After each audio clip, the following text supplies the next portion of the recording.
नमस्कार. आज वसई विरार शहर महानगरपालिकेच्या मुख्यालयावरती वसईतील सफाई कामगार आणि सर्व युनियनचे माणसं हे आज इथे बसलेले होते, सकाळपासून बसलेले आहेत. त्यांचं एकच म्हणणं आहे की आम्हाला आमचं परमनंट जॉब मिळत नाही आणि जो जॉब आहे तो देखील ठेका पद्धतीवरती आहे. आणि जेव्हा आयुक्त साहेबांना वाटते तेव्हा आयुक्त साहेब ठेका बदली करतात आणि आमची ग्रॅज्युएटी आणि आमचा दुसरा जो फंड आहे किंवा रविवारच्या दिवशी देखील आम्हाला कामावर बोलवलं जाते आणि त्या दिवसाचे पैसे देखील आम्हाला नंतर देऊ असं सांगितलं जाते. परंतु आज तागायत आमचे देणं बाकी आहे आणि आता ह्या महानगरपालिकेने नवीन टेंडर दिलेलं आहे. टेंडर कोणाला दिला त्याबद्दल आम्हाला टेन्शन नाहीये, परंतु आमचे बाकी असलेली रक्कम, आमचे बाकी असलेले पैसे आम्हाला मिळावेत. ह्यासाठी सुशांत पाटील हे सामाजिक कार्यकर्ते हे ह्या महानगरपालिकेत आलेले आहेत. सकाळपासून त्यांच्या सोबत आहेत. आता महानगरपालिकेच्या अधिकाऱ्यांना देखील भेटून आलेले आहेत. ते भेटल्यानंतर महानगरपालिकेच्या अधिकारी त्यांच्याशी काय बोलले ह्याबद्दल आपण सविस्तर बोलूया. सर नमस्कार. नमस्कार सर, तुम्ही आज सकाळपासून इकडे आहात, आम्ही तुम्हाला बघतोय. तुम्ही आता महानगरपालिकेच्या अधिकाऱ्यांना देखील भेटले.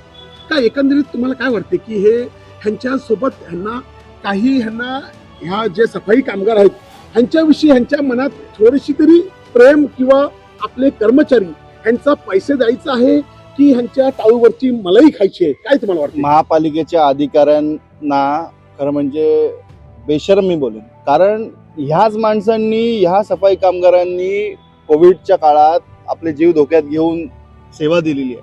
मी नोकरी नाही बोलू शकत याला, ही सेवाच आहे. आज भारताचे पंतप्रधान झाडू मारून स्वच्छ भारत अभियान राबवतात आणि या सफाई कामगारांना, मेलेल्या माणसांच्या सफाई कामगार काही मयत आहेत त्यांची ग्रॅज्युटी अजून थांबवलेली आहे. प्रश्न दोन आहेत की ग्रॅज्युटी थांबवल्यानंतर हे बोलतात, आता त्या मॅडमशी आम्ही बोललो, दिवेकर मॅडमशी, जे अधिकारी आहेत ते बोलतात का आम्ही यांच्याशी बैठक घेतले, आम्ही यांना आश्वासन दिले. आश्वासन काय आहे? आश्वासनाला काय कोणी विचारतं का? त्यांचा मुद्दा तोच आहे. तुम्ही फक्त कर्मचाऱ्यांना विचारलं त्याची कोणती देणं बाकी आहे. कारण लिव्ह इनकॅशमेंट आपण दिली आहे, त्यांचं पीएफ आहे, त्यांच्या खात्यात जमा आहे. विषय राहिला फक्त ग्रॅच्युटीचा. ग्रॅच्युटी कधी देतो आपण? एक तर ते सेवानिवृत्त झाले, कोण मयत झालं, काम सोडून गेलं, त्यावेळेस आपण ग्रॅच्युटी देतो. आणि ते बोलतात का आम्ही रेकॉर्ड मागितलाय. मग रेकॉर्ड मागितलं म्हणजे तुम्ही कॉन्ट्रॅक्टर नेमलाय, मग ते कॉन्ट्रॅक्टरकडे काय रेकॉर्ड आहे? प्रश्न असा आहे का एवढे कॉन्ट्रॅक्टरला अधिकारी सपोर्ट करतायत, यांच्या प्रश्न आणि उत्तरावरून समजतं आपल्याला. आणि विशेष म्हणजे ह्या सफाई कामगारांमध्ये 80% हे स्थानिक भूमिपुत्र आहेत आणि ते आपला जीव धोक्यात टाकून कुठलीही रोगराई पसरेल, काय होईल, त्यांच्या परिवाराला काय होईल, सगळं विसरून आपल्या महानगरपालिकेच्या जे रहिवासी आहेत त्यांना सेवा देतात.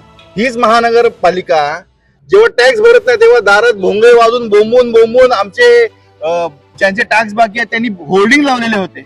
मग या सफाई कर्मचाऱ्यांनी एक दिवस आंदोलन केलं तर काय यांच्या पोटात एवढं दुखलं? यांनी केलेल्या कामाचे पैसे नाही भेटत आहेत आणि यांनी नवीन ठेकेदार, खरं म्हणजे कोणाचे तरी ना लाड चालले आहेत. शब्द लक्षात ठेवा, हे कोणाचे तरी लाड चालू आहेत.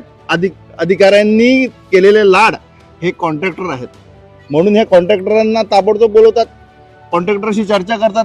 मग कॉन्ट्रॅक्टर यांचा घरचा आहे का? आणि सफाई कामगारांनी एक दिवस आंदोलन केलं तर काय झालं? एवढं एक दिवस आंदोलन केलं तर यांना एवढ्या मिरच्या लागल्या का हे आंदोलन थांबवा. अहो तुम्हीच आमच्या घरपट्ट्या जेव्हा बाकी असतात तेव्हा आमच्या दारात होल्डिंग लावता ना की ह्याची डिसोजाची बाकी आहे, भोईरची बाकी आहे, भरपट्टीचे बॅनर लावता. मग ह्या कर्मचाऱ्यांनी तुमच्या दारात आलं तर काय एवढी पोटदुखी झाली तुम्हाला? खरं म्हणजे ग्रॅज्युटी पासून ते सर्व सुखसुविधा महानगरपालिकेने दिल्या पाहिजेत. हे महानगरपालिकेचे अधिकारी एक महिना जर यांचा भत्ता नाही आला किंवा यांची पगार नाही आली मग काय करणार? मग सफाई कामगारांचे पैसे द्यायला यांची दानत नाही. आम्ही सफाई कामगारांशी मी बैठक घेतली आणि बोललो तर ते बोलत आता आम्हाला या अधिकाऱ्यांवर विश्वास नाहीच नाही. मग ते विश्वासच आहे. मी सांगितलं यांचं पत्र तरी का घ्यावं, कारण या पत्राला व्हॅल्यू नसेल. म्हणून आम्ही आता यांनी सांगितले की आम्ही आंदोलन सुरू ठेवू. आता आम्ही माजी आमदार हितेंद्र ठाकूर यांच्यासोबत चर्चा करण्यासाठी जातोय आणि आम्ही सांगितलं ठीक आहे, आयुक्त 2 दिवसात देणार, कारण 22 तारखेला सोडत आहे. सोडतच्या दुसऱ्या दिवशी बहुतेक आयुक्त येतील आणि आयुक्तांसोबत आपण बैठक घेऊन याचा योग्य तो विल्हेवाट आणि योग्य तो निर्णय सफाई कामगारांच्या बाजूने लागेल. नाहीतर मी सुद्धा आंदोलनामध्ये यांच्यात सहभागी असेल. आता तुम्ही काँग्रेस आणि बहुजन विकास आघाडी ह्यांची ह्या ठिकाणी मेजॉरिटी आलेली आहे. बरोबर. आता खरोखर जर का ह्यांचं काम झालं पाहिजे असं जर वाटत असेल तर तुम्ही ह्या सर्व सफाई कामगारांना परमनंट करण्यासाठी मुख्य निर्णय घेणार आहात? 100% ज्या ह्या स्थानिकांचा हा अधिकार आहे आणि सफाई कामगार हा प्रामुख्याने महत्त्वाचा घटक आहे. कारण जे नियम आणि लेबर लॉच्या नियमाने जे आहेत, जे परमनंट झाले पाहिजे आणि ते झालेच पाहिजेत. का नाही झाले पाहिजेत? हे खेळ करतात हो. परमनंट नाही करायचं म्हणून एक वर्ष कॉन्ट्रॅक्ट वेगळा, दुसऱ्या वर्षी दुसरा कॉन्ट्रॅक्टर, म्हणजे त्यांची फिरवत असतात. पण ती फिरवत असलेली कायद्याच्या मध्ये भाग आहे. त्याच महापालिकेत जर या अधिकाऱ्यांनी किंवा या सफाई कामगारांनी सेवा दिलेली आहे, मग ही सेवा देताना ते शेवटी महापालिकेसाठीच काम करतात. ते थोडीच मुंबई महानगरपालिकेत गेलेले आहेत, ते वसई विरार शहर महानगरपालिकेमध्ये. माझ्याकडे असे आहेत, जुचंद्रचे सुद्धा आहेत, की ज्यांनी वसई नगर परिषदेपासून सेवेमध्ये आहेत आणि त्यांना अजूनपर्यंत परमनंट नाही केले. आता इथे विरोधकांचं देखील एक म्हणणं आम्ही ऐकलं.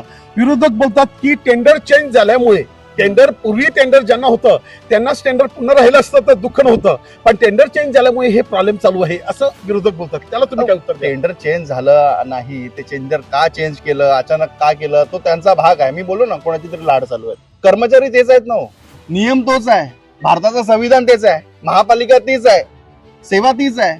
मग परमनंट करायचे आणि त्यांची ग्रॅज्युएटी रोखण्याचं काम काय? अहो, मैतांच्या टाळूवरचं लोणी खाण्यासारखंच आहे. मैतांची अजून 5 वर्ष झाली मयत आहेत सफाई कामगार, त्यांची अजून ग्रॅज्युएटी दिली नाही. म्हणजे किती बेशरम अधिकारी असतात, तुम्ही समजून घ्या. तर आपण ऐकलं सुशांत पाटील यांचं स्पष्ट म्हणणं आहे की हे जे सफाई कामगार आहेत ह्याच्यामध्ये जास्तीत जास्त हे स्थानिक आहेत आणि त्यांना लवकरात लवकर परमनंट करावं. ते परमनंट करण्या अगोदर त्यांची जी काही ग्रॅज्युएटी आणि त्यांचा फंड बाकी आहे तो त्यांना अदा करावा आणि त्या सर्व कर्मचाऱ्यांना सहानुभूतीने त्यांच्या कोविडच्या टायमात देखील त्यांचा एक भत्ता द्यायचा ठरलेला तो देखील दिला नाही. हा सर्व भत्ता देऊन त्यांना परमनंट करण्यासाठी आम्ही देखील, आमची आता सत्ता आलेली आहे, आम्ही देखील प्रयत्न करणार आणि आयुक्तांना भेटून लवकरात लवकर ह्यांचा जो प्रॉब्लेम आहे हा सॉल्व्ह होण्यासाठी आम्ही सहकार्य करणार आहोत. वसई लाईव्ह न्यूज साठी दिलीप बाबरेस, अब्दुल कलाम, नमस्कार.